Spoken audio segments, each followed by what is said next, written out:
प्यारे बच्चों, आज आपका स्वागत है हमारे छठे पाठ में। जैसा कि आपको पता है, हम लुई ब्रेल पाठ को कर रहे थे। आज हम करेंगे इसका पठन और व्याख्या। लुई ब्रेल का हम करेंगे पठन और व्याख्या।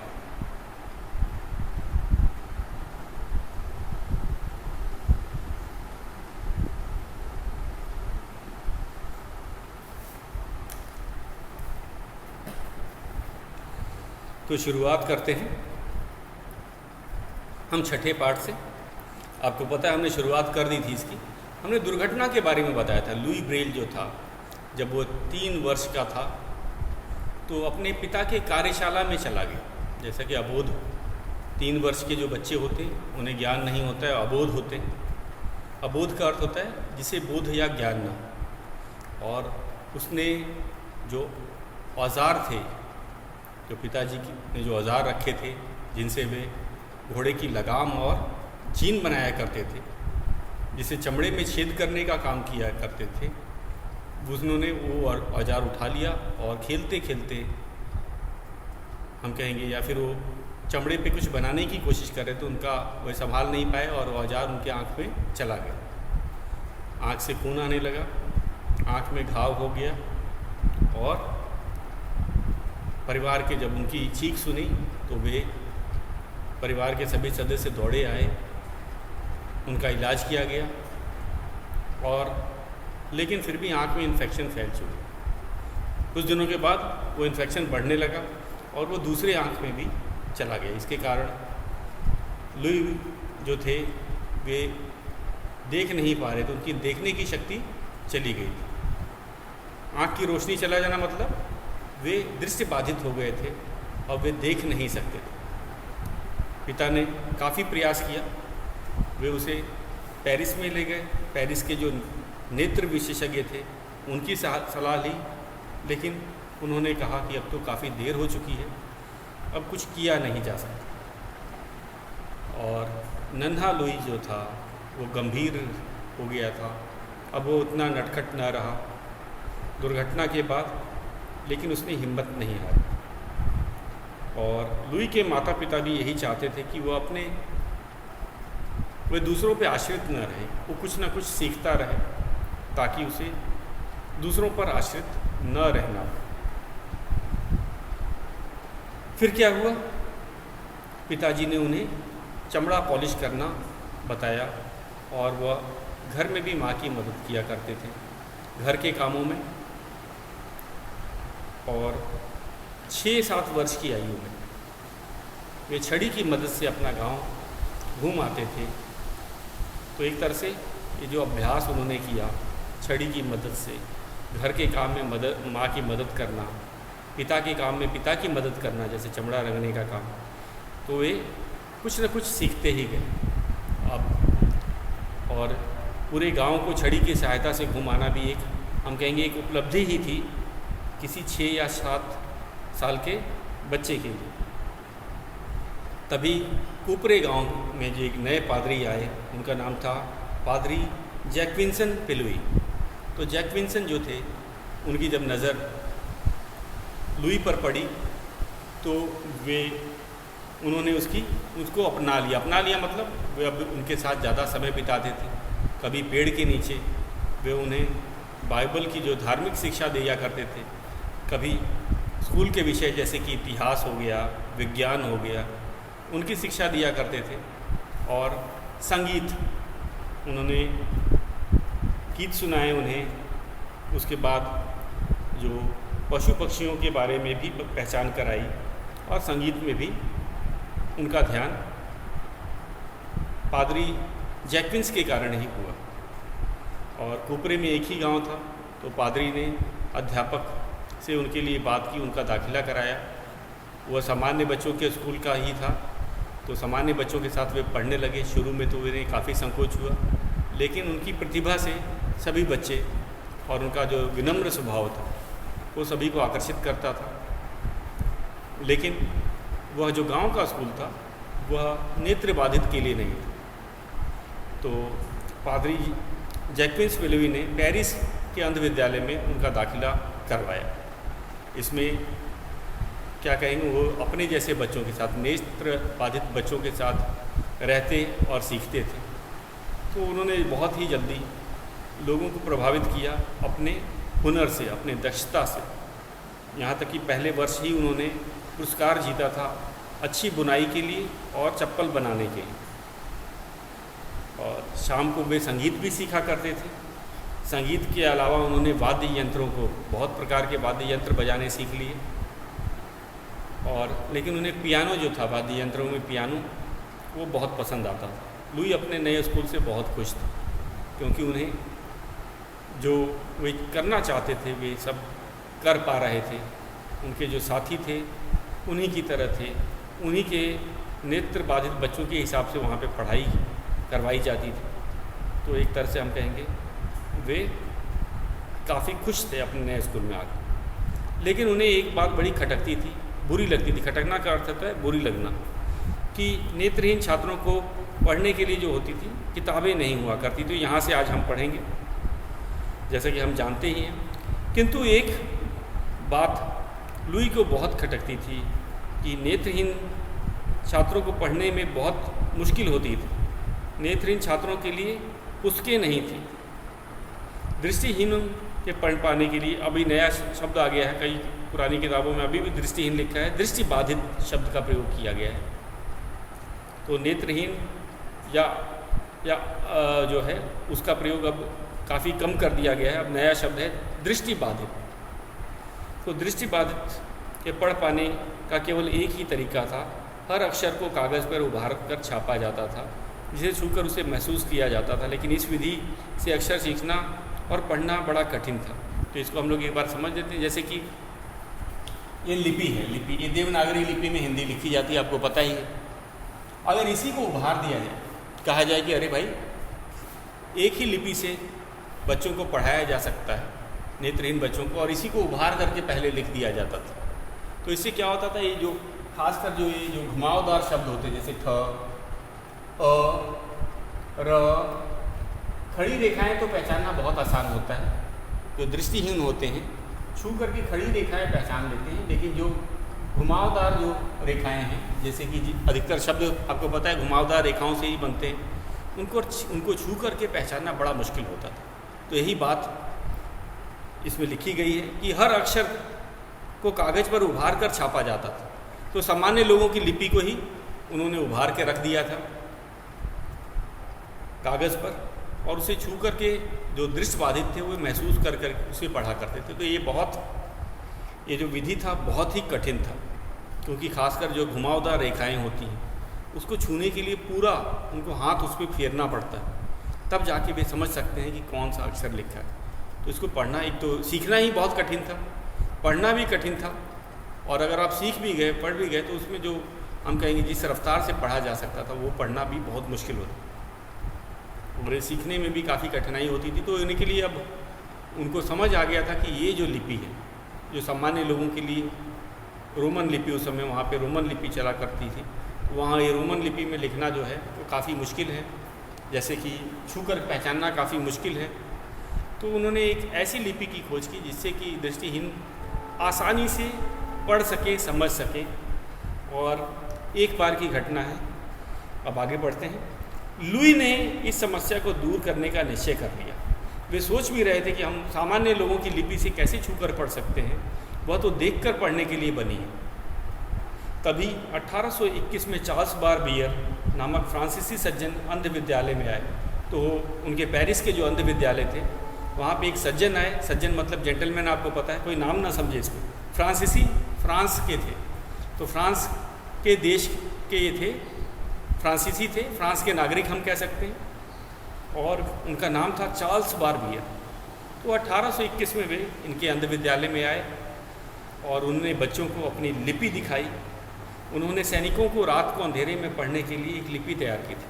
आपको पता है सैनिक जब दुश्मन के क्षेत्र में जाते हैं या दुश्मन के नज़दीक में रहते हैं तो वे अपने आप को दिखाना नहीं चाहते। जैसे रात को अगर वे अपना जो कोई गुप्त संदेश पढ़ना चाहते हैं तो उनको क्या करना पड़ता है, या फिर टॉर्च जलाना पड़ता या फिर मोमबत्ती जलाना पड़ता ताकि वे संदेश को पढ़ लें। और अगर रोशनी हो जाएगी वहाँ पर तो दुश्मन सेना को पता चल जाएगा कि वहाँ पे कोई है, सैनिक है दूसरे देश के या दुश्मन देश के सैनिक हैं। तो ये सैनिकों को ऐसी एक लिपि की ज़रूरत थी जिसे कि छू कर पढ़ा जा सके, जिसके लिए उन्हें रोशनी की ज़रूरत ना रहे। तो चार्ल्स बारबियर ने उनकी मदद के लिए लिपि बनाई थी। और ये लिपि कैसी थी? इसे एक मोटे कागज़ में कुछ रेखाएं थी और कुछ बिंदु थे, उनको उभार करके लिखा गया था।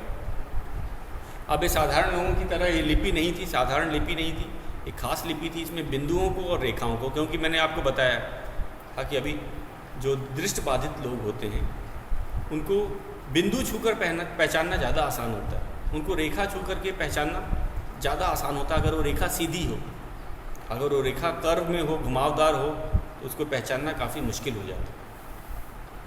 तो जो दृष्टिबाधित लोग थे, या हम कहेंगे लोगों के लिए, ये वाली जो लिपि थी, जो जिसको चार्ल्स बारबियर ने बनाई थी, वो ज़्यादा सुविधाजनक थी। यहाँ तक कि जो सैनिक थे, जो दृष्टिबाधित नहीं भी थे, वे भी इस लिपि को पढ़ कर के अंधेरे में अपने गुप्त संदेशों को जान जाते थे। इसके लिए उन्हें प्रकाश की ज़रूरत नहीं पड़ती थी। ये बात हम कहेंगे लुई को काफ़ी आकर्षित करती।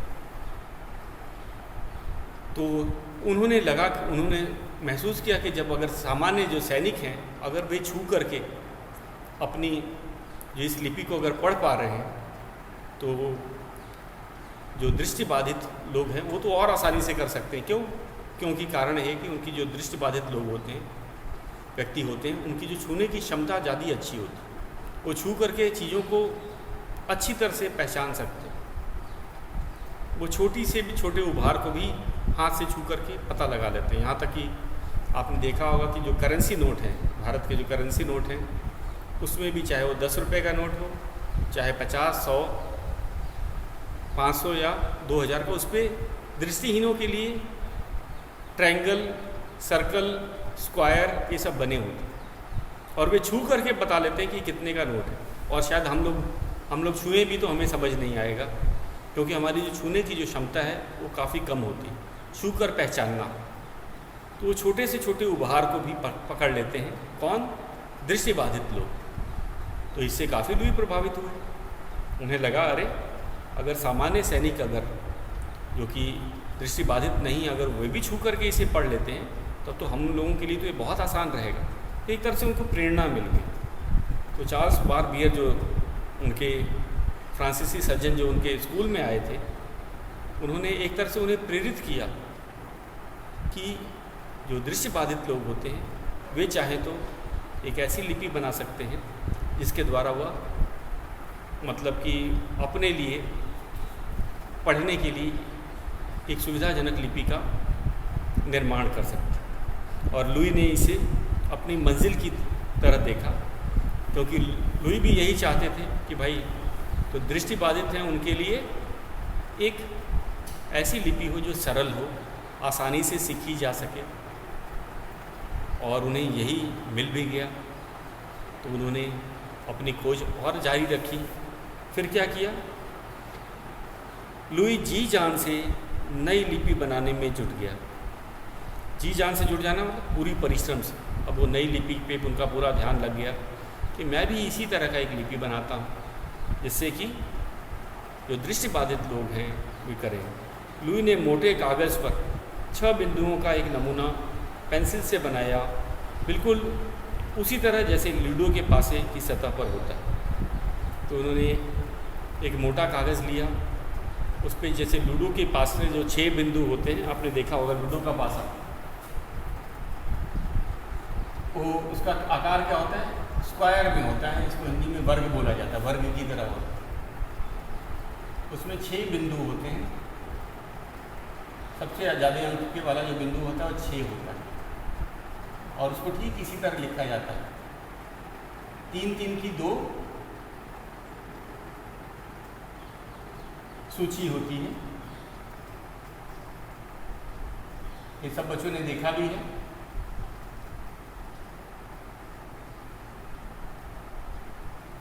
तो उन्होंने इसी तरह का लूडो की पासी की तरह बनाया। और बिंदु जो मैंने आपको बताया था, बिंदु को छूना आसान होता, अगर उभरे हुए बिंदु हों तो वो छू करके जल्दी से पता लगाया जाता था। तो उन्होंने ABCD Z तक के लिए अलग अलग उसमें बदलाव किए। इन्हीं 6 शब्दों में कभी वो 2 मिटा दिया करते थे, कभी 1 मिटा दिया करते थे, और इनका जो क्रम होता था वो आगे पीछे कर दिया करते थे। तो छूने वाले को केवल ये 6 बिंदु को छू करके पता लगाना पड़ता था कि कौन सा शब्द है। और बिंदु मैंने बताया तो उभरे बिंदु को छू करके पता लगाना बहुत आसान होता है दृष्टिबाधित लोगों के लिए।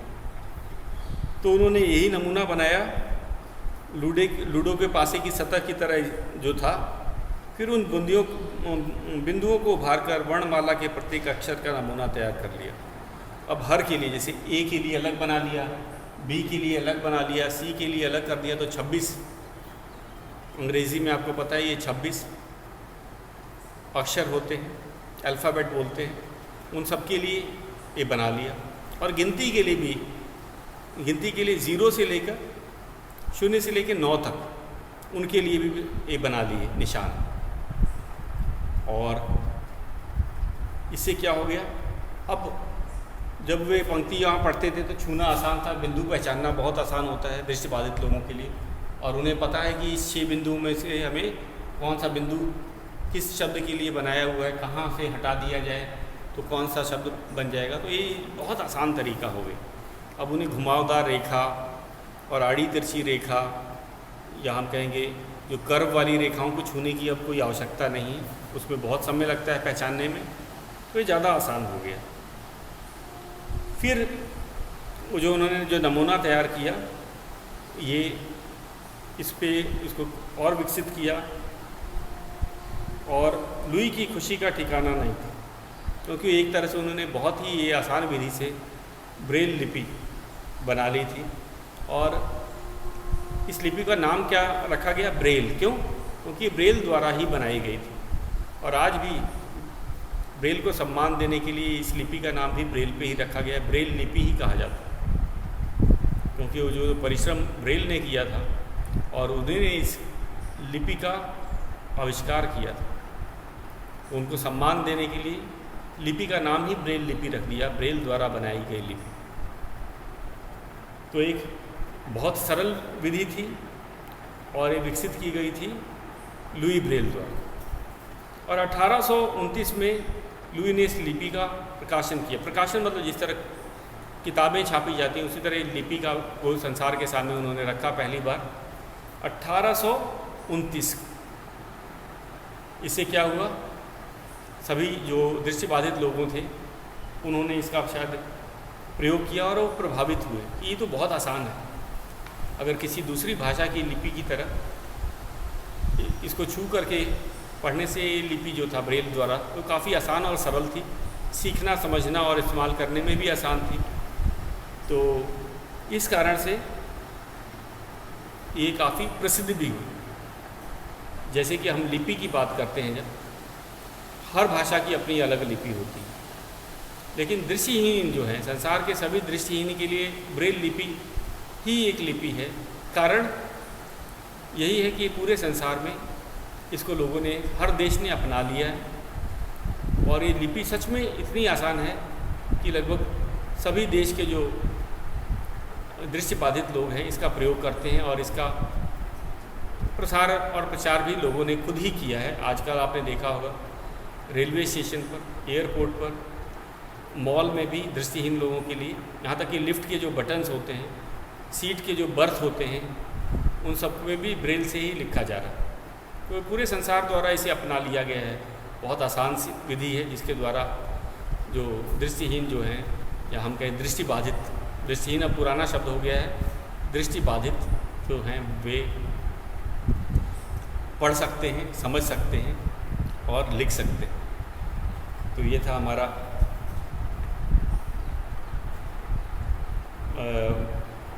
लुई ब्रेल द्वारा जो प्रयास से लिपि बनी थी।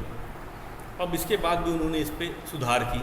आगे हम पढ़ते हैं। लुई लगातार बिंदुओं वाली अपनी पद्धति पर काम करते रहे। 8 वर्ष बाद उन्होंने उनका संशोधित रूप दुनिया के सामने रखा। लुई घंटों पुस्तकालय में बैठकर उभरी हुई बिंदुओं वाली किताबें बनाते। कठोर परिश्रम और पेरिस की नमी ने उनके स्वास्थ्य पर बुरा प्रभाव डाला और वे बीमार रहने लगे। डॉक्टरों ने जांच करके बताया कि लुई को तपेदिक टीबी हो गई थी।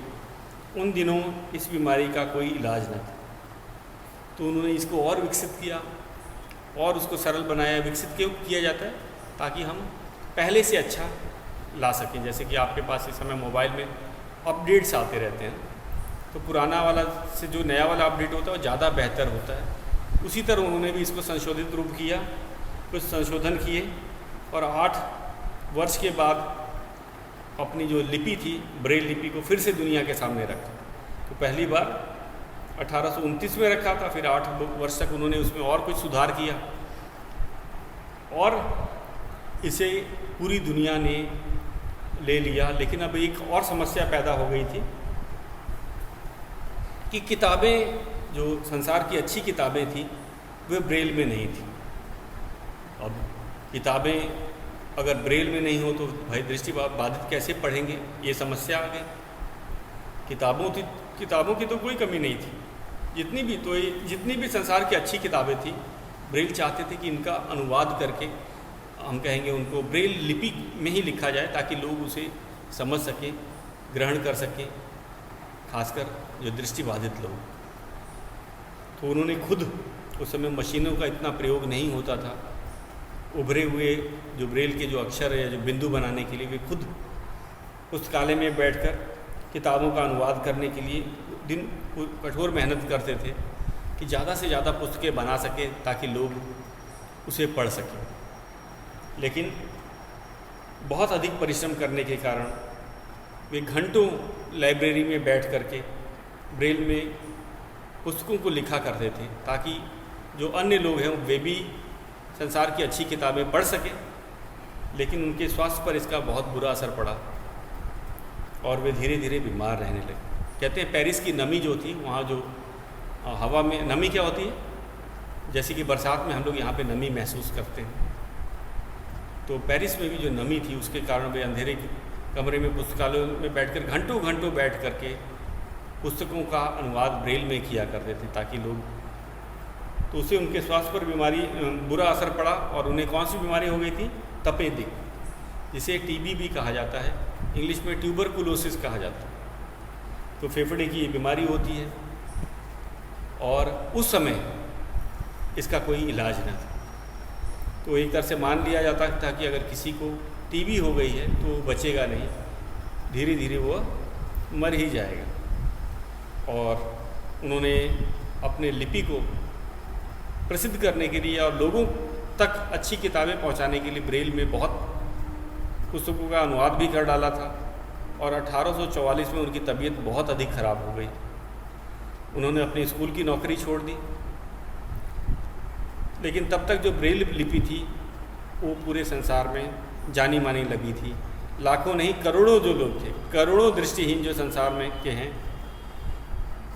वे ब्रेल को जान गए थे, समझते थे और उन्होंने अपना लिया था। तो 6 जनवरी 1852 को इनका देहांत हुआ। 1844 में उनकी तबीयत बहुत अधिक ख़राब हो गई, उन्हें स्कूल की नौकरी छोड़नी पड़ी। तब तक उनकी पद्धति ब्रेल लिपि के नाम से जानी जाने लगी। अब उनकी जो पद्धति, सिस्टम को बोला जाता है, जो ब्रेल सिस्टम जिसे बोला जाता है, हिंदी में पद्धति कहा जाता है सिस्टम। तो ब्रेल लिपि की जो सिस्टम थी, हम कहेंगे जो पद्धति थी, उसे सभी देशों ने अपना लिया था। अब जो दृष्टिहीन वो ब्रेल के बारे में जान गए थे और एक तरह से ब्रेल लिपि के ही द्वारा अब वे नई नई किताबें पढ़ सकते थे। और 6 जनवरी 1852 को उनका देहांत हो गया। 1852 को उनका देहांत हो गया इसी बीमारी के कारण, जिसे हम टीबी या तपेदिक कहते हैं। लेकिन उन्होंने मरते मरते भी उन्होंने दृष्टिहीन लोगों के लिए जो लिपि बना के गए, वो पूरे संसार में, जैसे भाषाएं हम कहेंगे सब जगह नहीं होती। अगर हम अपने देश में देखा जाए तो ज़्यादा लोग हिंदी समझते, अगर चीन की बात करें वहाँ ज़्यादा लोग चीनी भाषा समझते हैं, और चीनी भाषा भी बहुत अलग अलग है। हमारे देश में ही बहुत सी भाषाएं बोली जाती हैं। अब लिपि जो है, तो जो ब्रेल है वो एक कहेंगे हम, वो एक इंटरनेशनल स्क्रिप्ट हो गया। पूरे सभी देश ने इसे अपना रखा है। 200 देश, कोई भी जो काम होता है दृष्टिबाधित लोगों का, वो इसी लिपि में करते। तो ये लिपि काफ़ी प्रसिद्ध हुई और एक तरह से उन्होंने दृष्टिबाधित लोगों के जीवन में प्रकाश डाल दिया इस लिपि के माध्यम से। क्यों प्रकाश क्यों कह सकते हैं हम? क्योंकि वे ब्रेल से ही दुनिया की जो अच्छी किताबों को पढ़ सकते थे। लिखने का कभी काम ब्रेल में होता है, तो पढ़ना और लिखना दोनों ही संभव हो चुका था लोगों का, दृष्टिहीन बाधित लोगों का, ब्रेल के द्वारा।